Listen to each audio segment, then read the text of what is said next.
What's up, people? Thursday, it is the drop. I'm Ruben Dominguez. That's Quinn Bishop.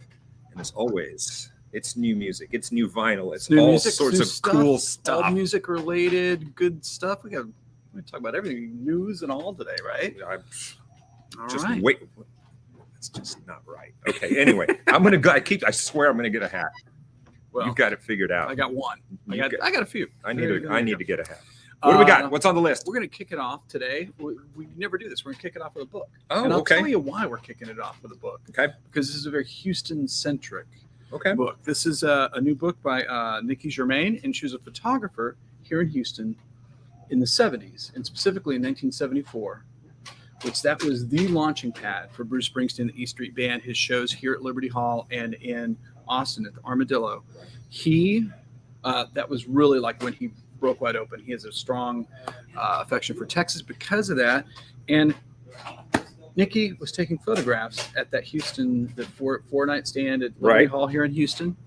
And those reels of film, those rolls of film had been sitting until recently when she rediscovered them and has published this book.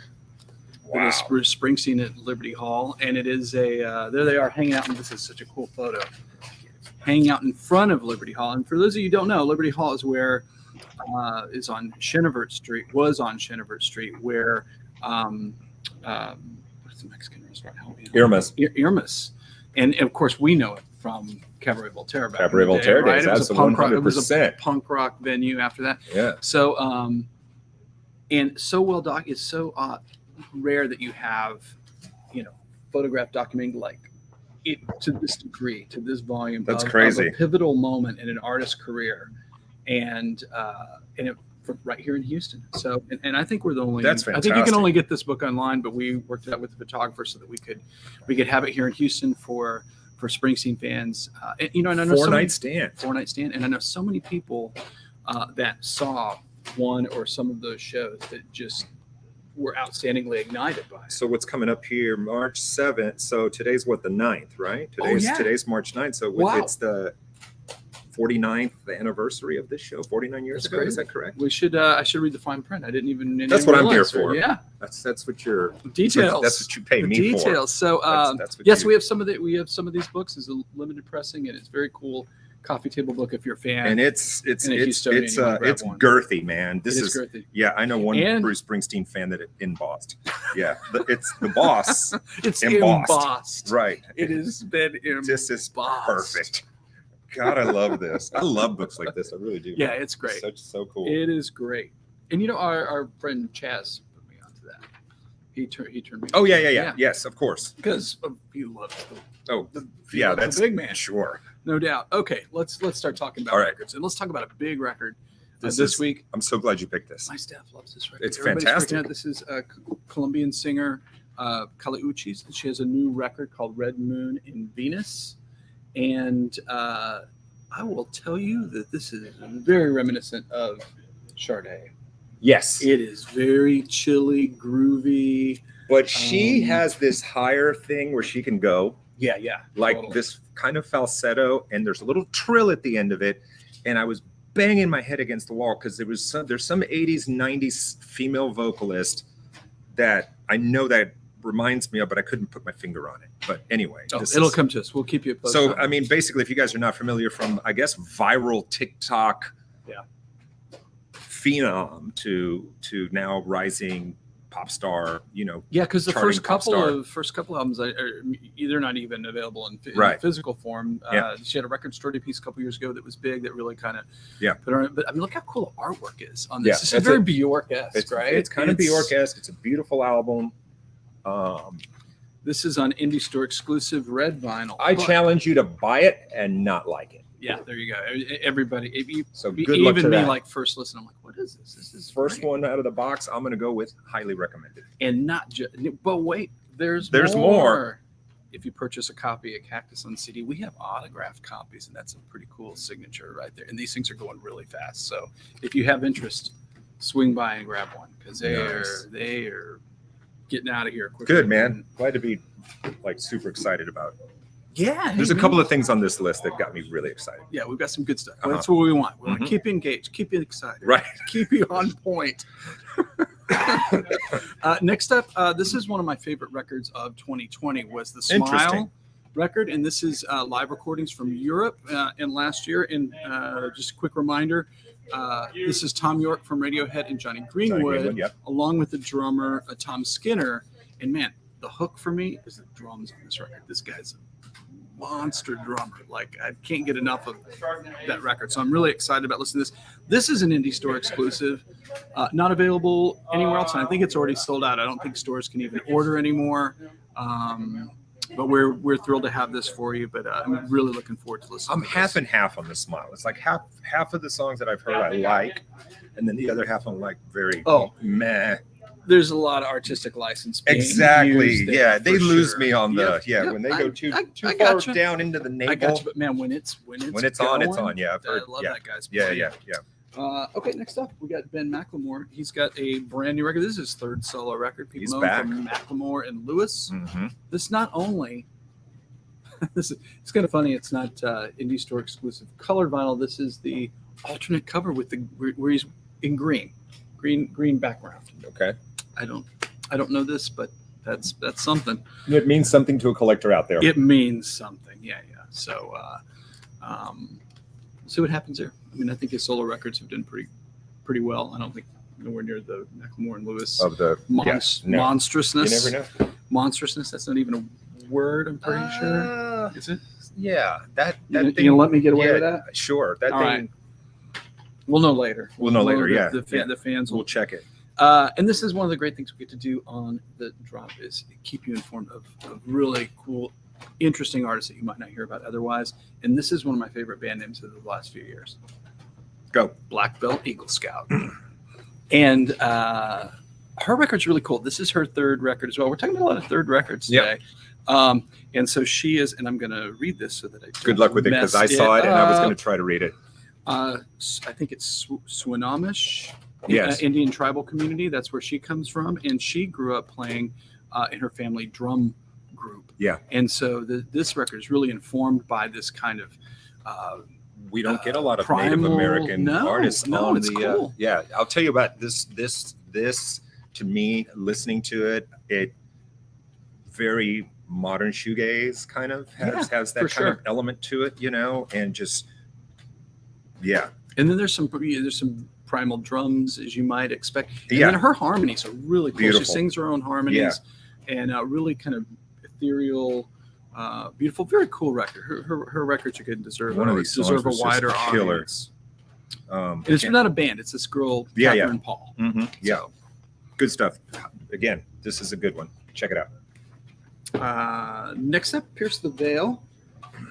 This is Jaws of Life. This is their fifth album. I don't It's know a how big you- band. It's a big band, and it crosses into that. Is it emo? Is it punk? Is it metalcore? It's just modern? It's a little bit of hard everything. rock, it's a stew. The kids love it. Yeah, the new single's "Past Their Nirvana." I like the title. In fact, listening to some of it with my daughter, she's like, "Dad, I love those guys." I'm like, "Okay, great, cool." We were just driving around, All right, popped right into on. the- doing a little homework for the drop. doing a little homework for the Sweet. drop. Yep. And I do that with my daughter. Yeah. So my daughter is 10 and we do Smash or Trash, where it's Oh. if we're like do 30 seconds of a song, get through the chorus. Like Right, it's a little right, little idle. Yeah. It's fun. Always a good game to play. Okay. A good game to play. We with might fun. have to put some of that in. Yeah. Emerging female artist is Holly Humberstone.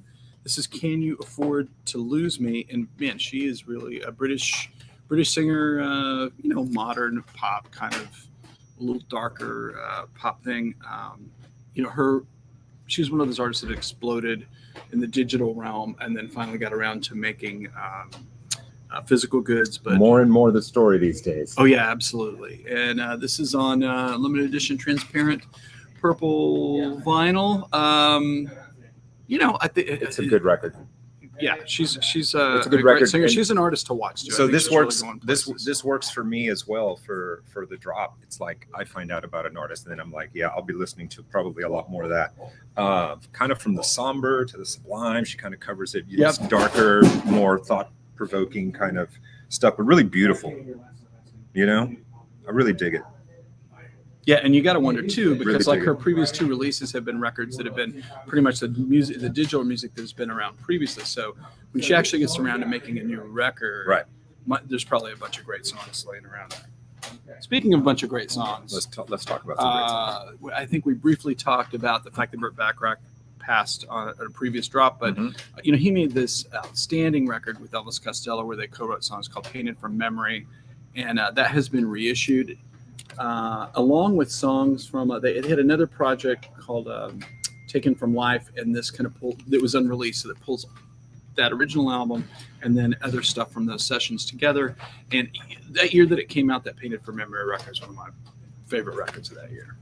Good stuff, man. Yeah, it's and I was surprised. I don't think this has been on a vinyl record at all ever. So We've got 3 previously unreleased recordings on the performances on this one too. So Right there on. you go.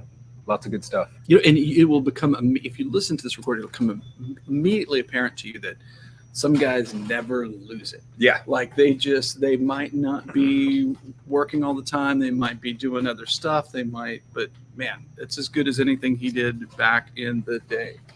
All right. Feature on another great songwriter, country songwriter, Harlan Howard, who wrote a ton of, I can't even tell you how many tunes, but, Willie Nelson just did a songbook record of Harlan Howard songs, and this cover is so great. No, I haven't heard Look any how of this, cool this but is. it looks cool. Well, and you got Streets of Baltimore, which is one of my favorite country songs. You got I Don't Know a Thing About Love, Life Turned Her That Way, Excuse Me, I Think I've Got a Heartache, The Choking Kind, Tiger by the Tail, Busted. Didn't know he wrote that. Yeah, man, a bunch of cool tunes. And Willie's in this group. He's pretty much doing a record at least every 6 months, and I think he's still in pretty good voice. Some records better than others, but he's just a master. And He's basically just doing what he wants at this point. Doing what he wants to do, Yeah. and man, God love him. And the results have been spectacular, I think. Okay, a couple here that are finally on vinyl, records that were out last year that are finally making it in vinyl format that worth a mention, just because for some artists, especially with indie kind of records, the CDs and digital might do well, CD doesn't do well, but everybody's waiting for the record. And this is one of those guys, Bill Callahan, his first band was Smog. It was really kind of a dark indie rock. And I think last time when we featured the CD last year, we basically connected the dots that he's kind of like the indie Leonard Cohen. I think that's Right. I remember talking about that. Description, dark music, really odd voice, and so finally on vinyl for people that are Very cool. looking for that. And I wonder who did the painting, man, because it's obviously Might even be him. I might don't be him, know. huh? That That's record beautiful. and that record popped up on a bunch of best lists for the year. That's a good one. Not surprisingly, usually the case. This next record, there's 2 editions of it. There's one that's blue and this one's crimson red. And this is this came out in, I think, 2017, but finally on vinyl. Big band, Five Finger Death Punch, man. Absolutely. They these guys are road dogs, man. They are constantly touring, and so by the red one or the blue one, they always have such great cover art, man. I feel like they have some bands. It's not quite to like the Iron Maiden level, right, of your album covers are as iconic as the music. I always get the feeling that it should be their artwork, their album should be airbrushed on the hood of a 70s Camaro. Well, it probably It's is made somewhere. for You that. just haven't seen it yet. Just haven't seen it right. It's coming. It's coming. Yeah. Wasn't there? I think we talked about it last time. Wasn't the singer saying that he was done after this tour, after this album or something? He's like, I'm done. Ooh, I don't know. Something like that. I don't know. They were bubbling under forever. So they were one of those bands that when they finally broke, I was like, oh God, these guys have been around a long A time. million years. Yeah, right? Yeah. It felt like that. All right, here we go. Okay. We always talk about a few jazz records, and let's talk about a few here. This is part of Blue Note's Tone Poet series, and I was trying to think if I've ever really clarified like what this Tone Poet thing is. Let them know. And the process that makes these records kind of special and inexpensive Sure. is that they have none of the music featured on this record has ever seen a computer. This is where they take the master tapes, right, and they cut the from the originals, the stampers from the actual tape. Never sees a anything in the digital realm. And these are some great records. I listened to this one this morning. I like this guy. Anyway, this is a record from 1968, kind of one of his more underrated works. This is Andrew Hill. So you're not familiar with him at all? Great pianist. I like this cover. This cover looks Beautiful. like first of all, it's in color. You know, so many of the Blue Note records are black and white, yeah. right? Yep. But this is a cool record. You got Charles Tolliver on trumpet, Joe Farrell, Farrell's- tenor sax, Andrew Hill, of course, piano, Victor Sproles, bass, and Billy Higgins. and this record at times during it, the thing I really like about it is like you get the trumpet and the sax like battling it out, Yeah, you know, with his piano underneath. It's nice. a great record, and people kind of, I think, problem with a lot of these jazz guys, you know, they made so many records, Yeah. and people focus on the great records, and then a lot of the other stuff gets like, maybe it's a Never B gets the record, attention. it never gets the attention. Never gets they the drop to like attention, the D list, and Right, then right. it's not the case. Right. While we're in jazz mode, we lost Wayne Shorter Yeah, a few days Yeah. ago. So R.I.P. man, and There he's to one of the great, of course, the incredible work with Miles Davis and his incredible solo catalog as well. Well, I mean, you talk about a guy that's on a gazillion great records, almost kind of the, calling cards like, oh, he's on that record. Oh, Yeah. he's not. So yes, and I think a lot of these jazz guys that live so long, it's like we're just lucky that we had them as long as we did, and a lot of these guys work right up until That's what you do. in their they don't know they don't know anything different. But that's the cool thing about jazz is that the core audience and the new people that come to it kind of expect to have an artist that Yeah. Age is a they're positive into their different attribute. eras of Yeah. those artists because they had eras They and they're did still absolutely. making music. Yeah, some of them even made some disco records. This guy did not make a disco. No, This is Carmel Jones. This record was recorded for it was not originally on. This is on the Pacific Jazz label, which ended up falling under the Blue Note umbrella.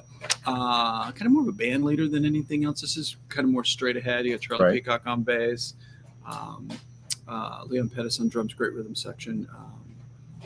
Yeah. Cool record. I Very cool. listened to this one yesterday. Record from 1961. Kind of before it definitely much like rock and roll, as the world changed, it changed genres of music, and jazz was certainly one of those. So I think the early 60s stuff sounds very different from late 60s stuff, but great record. Now available again. And again, I haven't seen originals of these. right. It's Ever? weird that I mean, maybe occasionally, I don't recall.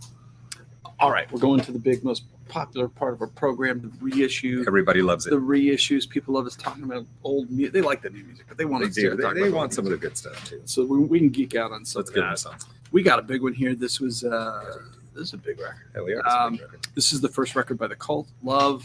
They're doing a reissue series where they're putting all these out, and this one is 85. Wow. Mhm.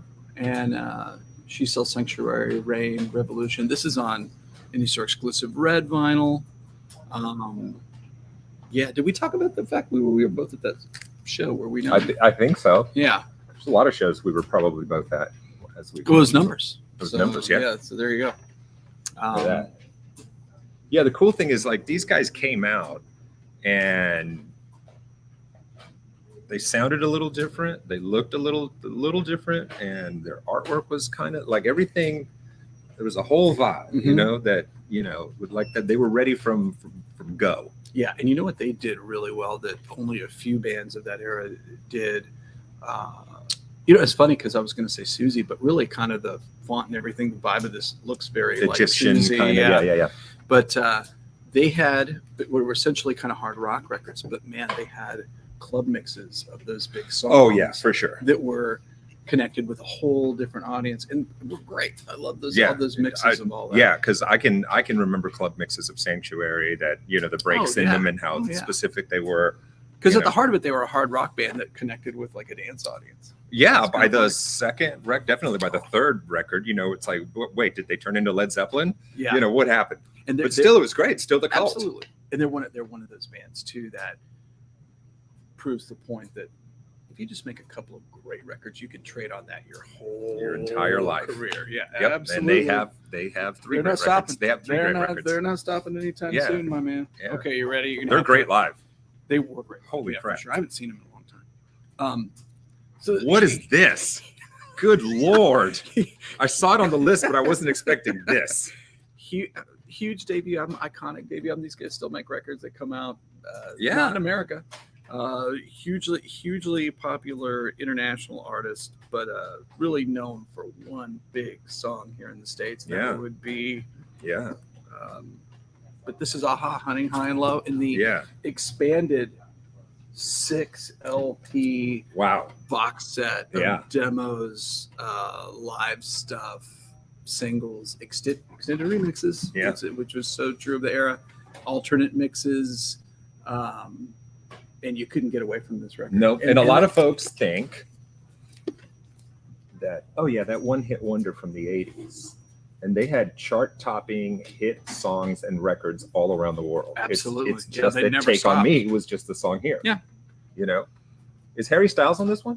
And I love Harry. You know I love Harry. I know we know you love Harry. And this song this seems is bang to for your buck, baby. It is. Because there's a lot of stuff in here, and the price is not bad for what you get. And it does seem like this song has a new life every 5 years. It gets licensed for commercial, or it pops up in something. And some things are just kind of perfect pop songs, or they're just kind of perfect moments in music that's why you can bring it out every decade, because it just hits on checks all the boxes. And all you need is one. And this is a debut record. Was a solid record. I mean, And they toured, weren't they here last year or something? And I think because I remember seeing stuff online about people. They did a limited number of shows. I think but the big city shows were pretty big. So they did an unplugged thing, and I don't know what the sessions were. The MTV Unplugged? But it was something like it. Yeah, something like it, but it was from a couple of years ago, and it is one of the most streamed music things on YouTube. That's what people were talking about. Yeah. I think somebody was talking about that. Okay. Funny. Okay. We're gonna keep rocking here, and we're gonna go back to punk rock, baby. You ready? Punk rock. You ready? Well, we talked about Cabaret Voltaire earlier, so this is the right way to go. This is the Subhumans, and I will just describe them as British and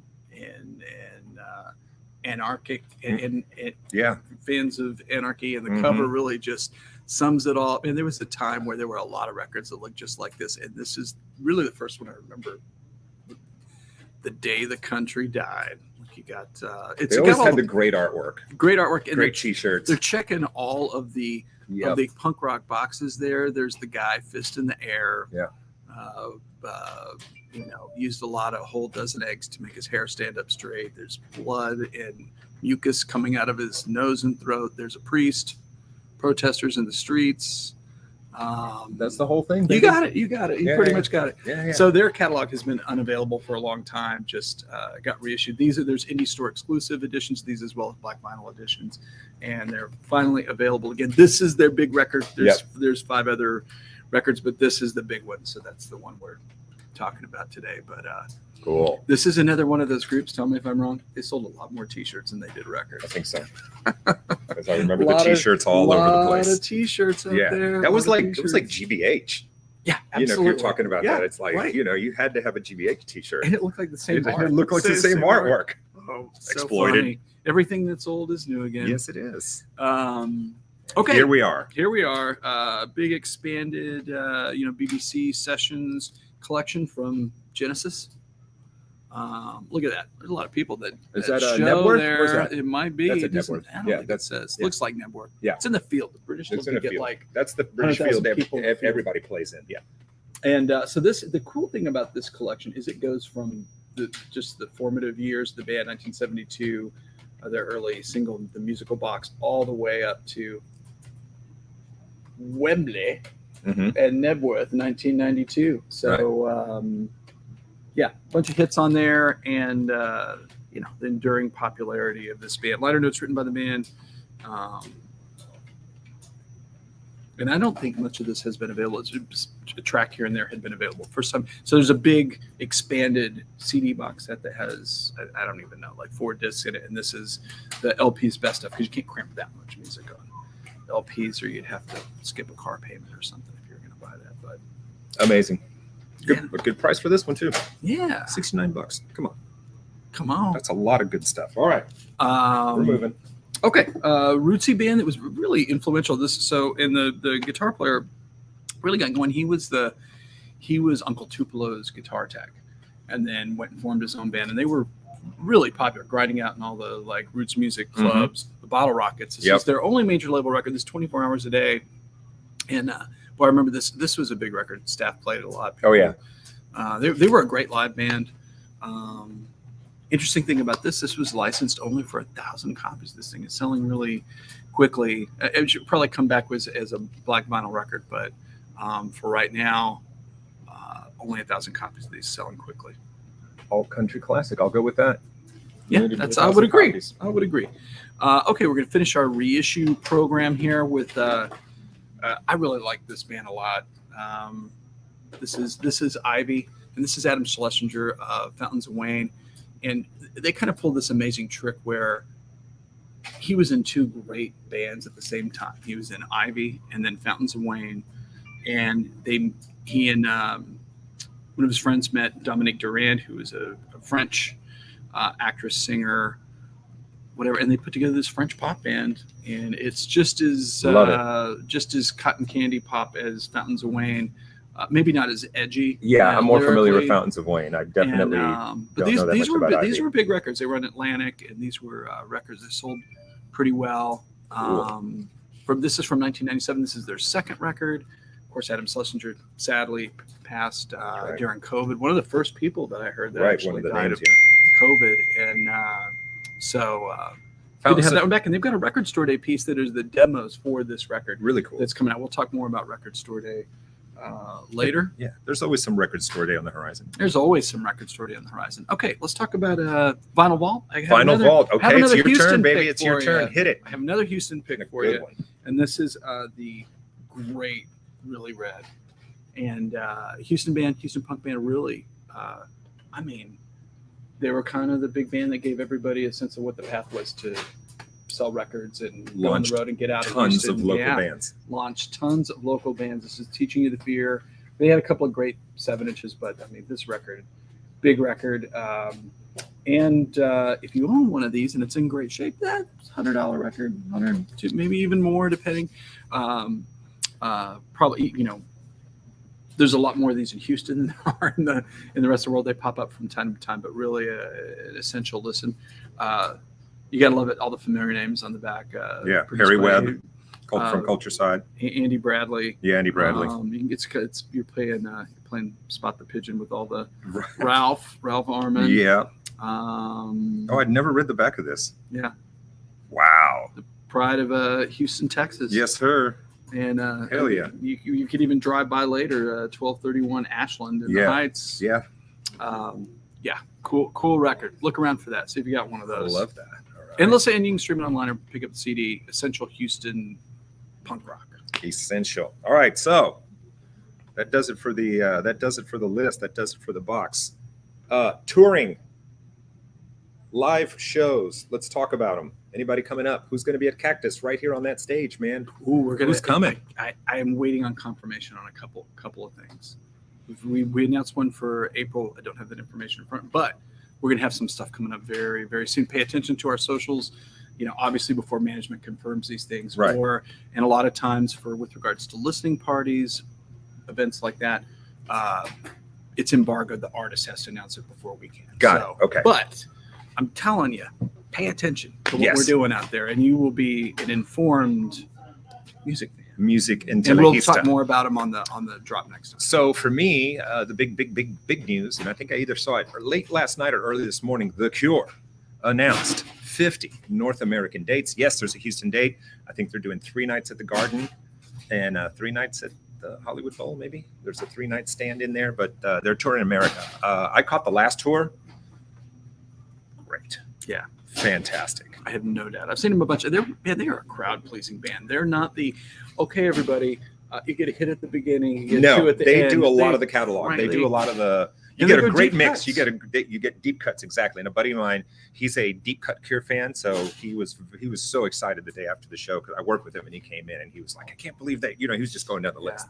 So I saw them several times, but the time that's most memorable for me was seeing them the Woodlands when Kiss Me, Kiss Me, Kiss Me came out. Ooh, And the girls were screaming so loud. And probably some of the boys too. Yeah. They screaming so loud. I was like, they were louder than the band, yeah, on the stage. Yeah, isn't that crazy? And it was wild. But I think they always deliver the goods, and that's why they're just.